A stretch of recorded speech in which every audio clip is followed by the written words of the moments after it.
तो नया साल शुरू हो चुका है और इस साल जो सबसे पहली बुक मैंने पढ़ी वो है जेम्स एलन की लिखी हुई एज अ मैन थिंकeth। ये बहुत छोटी सी किताब है, हार्डली 144 पेजेस की, जिसे कोई नॉन रीडर भी बहुत आसानी से 2 दिन के अंदर पढ़ सकता है। पहली बार ये बुक लिखी गई थी 1903 में, लेकिन सरप्राइजिंगली इसमें बताई जाने वाली जितनी भी बातें हैं वो आज के ज़माने के हिसाब से भी बिल्कुल परफेक्टली अप्लाई करती हैं। इससे पहले कि डिटेल से हम इस बुक के बारे में जानें, मैं आपको ये बताना चाहती हूँ कि ये बुक मुझे बाकी सेल्फ हेल्प बुक से अलग क्यों लगी। Of course as a self help book इसका जो मेन प्रेमिस है वो पॉजिटिव थिंकिंग के अराउंड रिवॉल्व करता है, लेकिन जो मेन लर्निंग मैंने इस बुक से ली वो ये है कि कैसे हमें डिसीजन मेकिंग के टाइम पर हमेशा चीज़ों को एक रैशनल और मेथोडोलॉजिकल अप्रोच से फॉलो करना चाहिए। ऑफ कोर्स हम सब ह्यूमन बींग्स हैं, तो ये डेफिनेट है कि हम इमोशनल बींग्स भी हैं, हमें इमोशंस आते जाते रहेंगे, लेकिन ये ज़रूरी है कि लाइफ के जो डिसीजंस हम लेते हैं वो लॉजिक से ड्रिवन हो और इमोशन से नहीं। इमोशन सिर्फ इसलिए बने हैं कि हम उन्हें महसूस कर सकें, उन्हें फील कर सकें, लेकिन उन्हें अपने डिसीजन मेकिंग के रास्ते में आने देना सबसे बड़ी बेवकूफ़ी है। इस बुक को ऑथर ने 3 डिफरेंट पार्ट्स में समझाया है। सबसे पहला पार्ट है एज अ मैन थिंकeth। यहाँ पे काफ़ी इंडिविजुअलिस्टिक कॉन्सेप्ट्स के बारे में बात की हुई है, जैसे हमारे थॉट्स, हमारा कैरेक्टर और हमारे थॉट्स का जो सीधा असर हमारे सर्कमस्टांसेस, हेल्थ और बॉडी पर पड़ता है उसके बारे में। दूसरा पार्ट है द पाथ ऑफ प्रोस्पेरिटी। यहाँ पर हमें सिखाया है कि एविल से हमें क्या लेसन लेना चाहिए और किस तरह ये पूरा वर्ल्ड हमारे मेंटल स्टेट्स का ही एक रिफ्लेक्स है। और तीसरा और फाइनल पार्ट है द वे ऑफ पीस। यहाँ पर हम काफ़ी जनरलिस्टिक चीज़ों के बारे में बात करते हैं, जैसे कि meditation, spiritual power, selfless love और लॉ ऑफ सर्विस। और इन तीनों ही पार्ट्स को पढ़ने के बाद इन सभी में से मैंने 3 मेन लर्निंग सीखी हैं, जो आज इस वीडियो में मैं आपसे शेयर करने वाली हूँ। सबसे पहली की लर्निंग जो मैंने इस बुक से सीखी वो ये कि हमारे थॉट्स और एक्शंस का एक डायरेक्ट कोरिलेशन होता है और हमारे सारे थॉट्स का डायरेक्ट असर पड़ता है हमारे सर्कमस्टांसेस पर। यानी जिस तरह की सोच हम अपने दिमाग में रखेंगे, जैसे विचारों को हम अपने दिमाग में जगह देंगे, उसी तरीके के हम एक्शंस लेने लग जाते हैं और वही हमारे सर्कमस्टांसेस को भी शेप करता है। हमें ऐसा लगता है कि ये वर्ल्ड हमें शेप कर रहा है, but in a way reciprocate करते हुए आप भी इस वर्ल्ड को शेप करते हैं। हमारे थॉट्स और एक्शंस आपस में इतने डीपली कनेक्टेड इसलिए होते हैं because they live in a constant state of cause and effect relationship with ourselves and with the outside world. Author कहता है कि हमारा दिमाग एक गार्डन की तरह है, जिसे अगर आप चाहें तो इंटेलिजेंटली कल्टिवेट कर सकते हैं, या फिर अगर आप उस पर ध्यान नहीं देंगे तो बहुत ही जल्दी उस पर एक जंगली घास भी उग सकती है। अगर आप किसी ज़मीन पर एक बहुत ही ख़राब, बुरी और इनफर्टाइल बेकार की चीज़ उगाएंगे तो उसी तरह की फसल आपको मिलेगी। इसीलिए अगर आप कॉन्शियसली किसी फूल या फल का बीज वहाँ बोएंगे तो डेफिनेटली आपको एक फल देने वाला पेड़ मिलेगा। क्योंकि हर आदमी आज जो भी है, जिस भी हाल में है, वो कम्प्लीटली अपने एक्शंस की वजह से है, because your soul attracts what it secretly harbours. इसी पॉइंट को कंटिन्यू करते हुए ऑथर ये भी कहते हैं कि circumstances does not make the man, it reveals him to himself. आपके सर्कमस्टांसेस आपको डिफाइन नहीं करते, लेकिन आपका उनकी तरफ जो रिएक्शन होगा वो आपकी पर्सनालिटी को शेप अप करता है। हम लोग अक्सर हमेशा एंग्शियस रहते हैं कि कैसे अपने सराउंडिंग के सर्कमस्टांस को इम्प्रूव कर सकें, लेकिन खुद को इम्प्रूव करने के लिए हम बिल्कुल विलिंग नहीं होते। फॉर एग्जाम्पल, एक पुअर आदमी हमेशा अपने सर्कमस्टांस के लिए अमीरों को दोष देगा। वो कभी भी ये नहीं एक्सेप्ट करेगा कि उसकी परफॉर्मेंस में कोई कमी है, और अपनी ड्यूटी को भी कभी शिद्दत से नहीं करेगा, क्योंकि हर बार वो अपने आप को ये कह के जस्टिफाई कर लेता है कि मुझे सफिशिएंट वेजेस नहीं मिलती। सिमिलरली जब एक रिच आदमी बीमार पड़ता है तो वो दुनिया भर का खर्चा करेगा, एक 5 स्टार लेवल के हॉस्पिटल का बेड अफोर्ड करेगा, बहुत सारे बिल भरेगा, लेकिन अगर उसे सिंपली कोई कहे कि अपने टेस्ट बड्स को कंट्रोल करके अपना डाइट और लाइफस्टाइल फिक्स करे तो ये उससे नहीं हो पाएगा। Learning number 2, effect of thought on your health and the body. हमारी जो बॉडी होती है हमारे माइंड की सर्वेंट होती है, यानी हमारा माइंड जैसा उसे इंस्ट्रक्ट करे वो वैसी ही बिहेव करती है और हमारे माइंड के सारे ऑर्डर्स वो ओबे करती है। ठीक जैसे अगर आप एक गुड और हेल्दी डाइट फॉलो नहीं करते तो आपकी बॉडी तो ख़राब होती ही है, वेट तो बढ़ता ही है, साथ में आपकी स्किन का ग्लो भी चला जाता है, आपको एजिंग जल्दी होती है, रिंकल्स जल्दी आते हैं।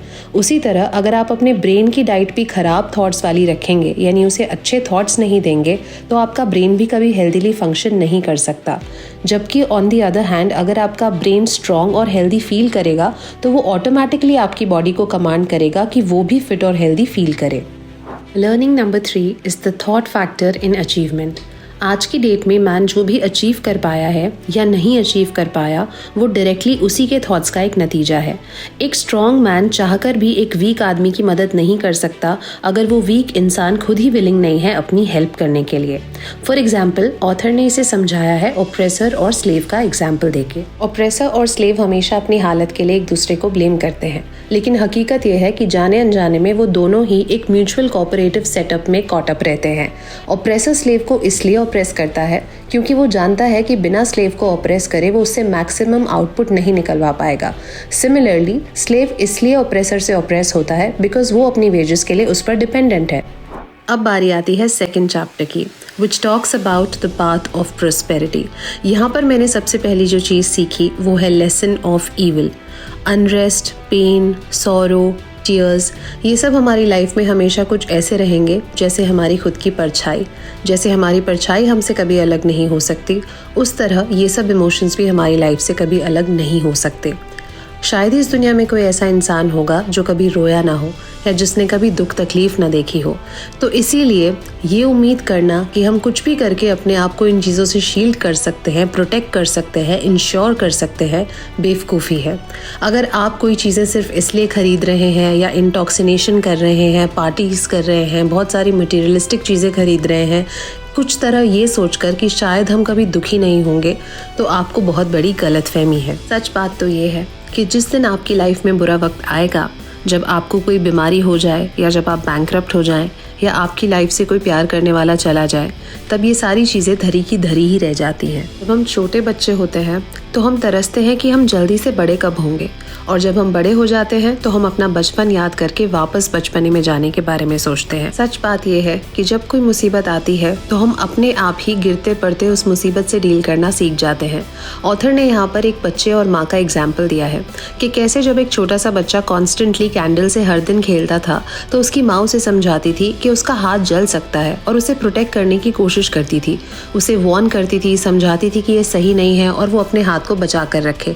पर फिर भी बच्चा बात नहीं सुनता था और बार बार कैंडल के पास जाता था और उसे छूता था। एक दिन जब माँ थोड़ी देर के लिए उसके पास नहीं थी तो उसने गलती से कैंडल को हाथ लगा लिया और नतीजा आप सब जान ही सकते हैं। उस दिन के बाद से लेकर बड़े होने तक उस बच्चे को कभी किसी और को रिमाइंड नहीं कराना पड़ा कि आग कितनी खतरनाक हो सकती है, क्योंकि उसने अपना लेसन लाइफ में अपने आप ही सीख लिया था और उसके बाद से किसी और की एक्सटर्नल गाइडेंस की उसे ज़रूरत नहीं पड़ी। इसी तरह हम भी गिरते पड़ते अपने आप ही अपनी प्रॉब्लम्स को सॉल्व करना सीख लेते हैं। Next lesson that I learned from this book is disease comes to those who attract it, to those whose minds and bodies are receptive to it। अगर आप स्ट्रॉन्ग नहीं हैं, आपके दिमाग में नेगेटिव थॉट्स ज़्यादा आते हैं जैसे एंगर, वरी, जेलसी, ग्रीड, इस तरह के लो वाइब्रेशन थॉट्स अगर आपको ज़्यादा आते हैं तो चांसेस हैं कि आपको बीमारियां भी जल्दी लगेंगी। लेकिन अगर आप स्ट्रॉन्ग हैं, आपकी इंटेंशन अच्छी है, आपके थॉट्स प्योर हैं, तो आप डिजीज़ से काफ़ी हद तक खुद को प्रोटेक्ट कर सकते हैं। ये कोई सिंपल थ्योरी या फिलोसफिकल कॉन्सेप्ट नहीं है, एक साइंटिफिकली बैक्ड कॉन्सेप्ट है। जो भी आप सोचते हैं उसका एक मैसिव इम्पैक्ट पड़ता है आपकी हार्ट रेट पर, आपकी स्लीप क्वालिटी पर। इनफैक्ट काफ़ी हद तक जो क्रॉनिक पेन्स होते हैं जैसे कि माइग्रेन, यहाँ तक कि स्किन कंडीशंस भी, वो भी आपकी सोच का ही एक नतीजा होती है। In a nutshell, secret of health is a pure heart and a well ordered mind. Next learning जो मैंने इस बुक से सीखी है is the actual realization of prosperity. गरीब वो है जो हमेशा डिससैटिस्फाइड ही रहता है और लाइफ से हमेशा शिकायत ही करता रहता है, और अमीर वो है जिसके पास जो है उसकी वैल्यू रियलाइज़ करता है और कंटेंट रहता है। लाइफ में इंस्पायर होना और आगे बढ़ने की इच्छा रखना बहुत अच्छी बात है, लेकिन हमेशा ध्यान रखें कि इस प्रोसेस में और उसे कम्पीट करने के प्रोसेस में कभी अपने अंदर की बेसिक ह्यूमैनिटी और अच्छाई को पीछे ना छोड़ें, क्योंकि लाइफ में सक्सेसफुल होने से ज़्यादा इम्पॉर्टेंट है एक अच्छा इंसान होना। और अगर ये क्वालिटी आपके पास नहीं है तो आप कितने ही बड़े हो जाएं, कितने भी सक्सेसफुल हो जाएं, लाइफ में कभी आप खुश नहीं रह सकते। बारी आती है इस बुक के तीसरे और आखिरी चैप्टर की, which talks about the way of peace. यहाँ पर जो सबसे पहली लर्निंग मैंने ली वो ये थी कि spiritual meditation and self discipline are inseparable. जब हम पावर ऑफ मेडिटेशन समझ जाते हैं और अपने अंदर झांक कर खुद को पहचान पाते हैं, अपनी स्ट्रेंथ्स आइडेंटिफाई कर पाते हैं, अपने गोल्स डिसाइड कर पाते हैं, हमारे लिए कौन सी चीज़ें मैटर करती हैं, कौन सी मैटर नहीं करती, इस चीज़ की जब हमें क्लैरिटी आ जाती है तो ये ऑलमोस्ट इम्पॉसिबल है कि हम एक सेल्फ डिसिप्लिन पर्सन नहीं बनेंगे। इस पूरी प्रोसेस को करते करते आप अपने आप ही एक डिसिप्लिन पर्सन बन जाते हैं। अगली लर्निंग है, to grow in self control in patience is to grow in strength and power. इस पॉइंट को हम इस एग्जाम्पल से समझ सकते हैं कि जब एक बच्चा बहुत छोटा होता है तो पहले तो वो उठकर बैठ भी नहीं पाता। धीरे धीरे वो पलटना सीखता है, उसके बाद उठकर बैठना सीखता है, उसके बाद जब वो चलना चाहता है तो चलने से पहले तो उसकी स्पाइन भी ठीक से इरेक्ट नहीं होती, तो पहले वो चीज़ों को पकड़ के धीरे धीरे डगमगाते हुए सीधे खड़े होना सीखता है। उसके बाद वो अपना एक एक कदम बढ़ाता है, लड़खड़ाते हुए चलता है और फिर कहीं जाकर कई महीनों के बाद, बहुत बार गिरने के बाद वो फाइनली चलना सीखता है। लाइफ भी हमें कुछ इसी तरह सिखाती है और कोई शॉर्टकट इसमें नहीं होता। इस बुक की आखिरी लर्निंग है the realisation of perfect peace. इस बाहरी दुनिया में ऑलरेडी बहुत सा टर्मोइल चल रहा है, बहुत नेगेटिविटी है, बहुत सी ऐसी डिस्टर्बिंग चीज़ें होती हैं हर दिन जिन्हें हम कंट्रोल नहीं कर सकते। कहीं वॉर्स चल रही है, कहीं लोग मार काट कर रहे हैं, एक दूसरे को दुख पहुंचा रहे हैं।